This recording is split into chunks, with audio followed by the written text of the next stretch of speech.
Global debt is at an all-time high, quietly surpassing $300 trillion in 2025, nearly triple the world's total GDP.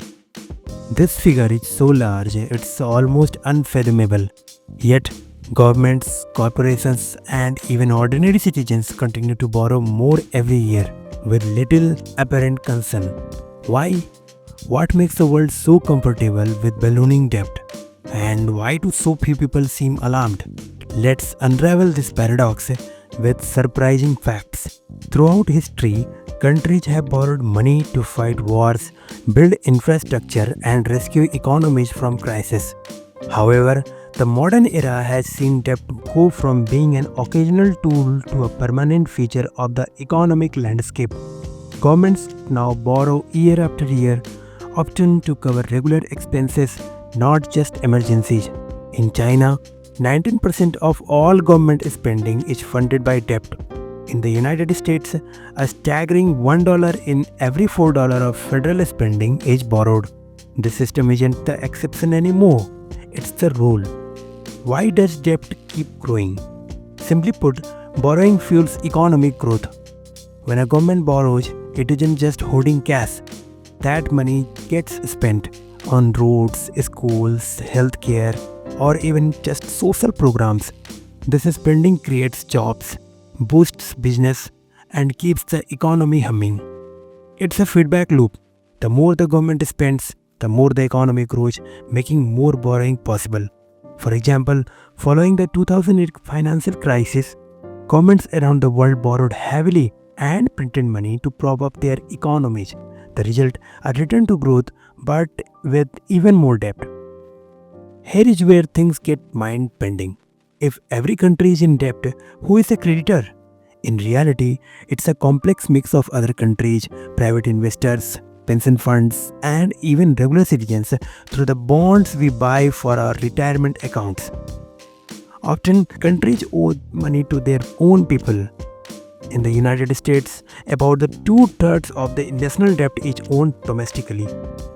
On a global scale, many countries owe each other money in a tangled web of IOUs.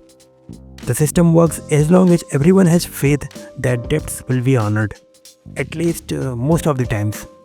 If the numbers are so huge, why is there no panic in the streets? The answer is counterintuitive. For now, debt seems manageable.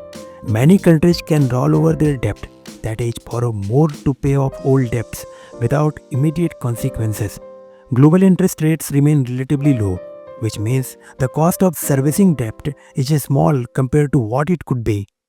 For example, the US government pays less in interest as a percentage of GDP today than it did in the 1990s, despite having much more debt.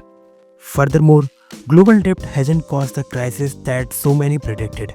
In fact, some economists argue that the world's appetite for safe assets like US treasuries has made it easier for countries to borrow huge sums with little risk of default. This breezy attitude is not without risks.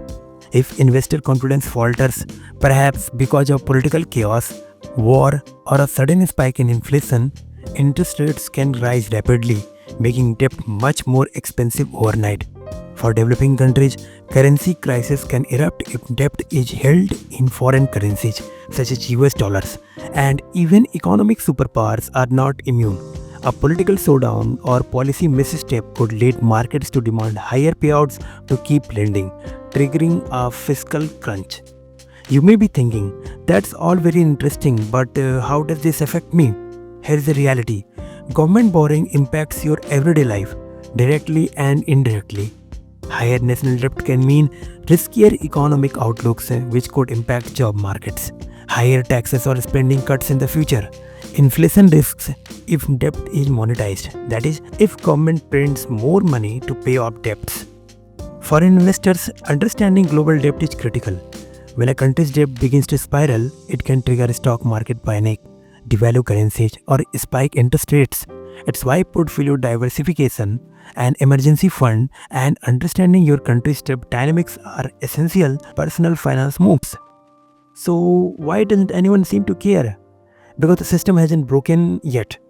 As long as the music keeps playing, everyone keeps dancing. The risk comes if the confidence holding the system together ever fades.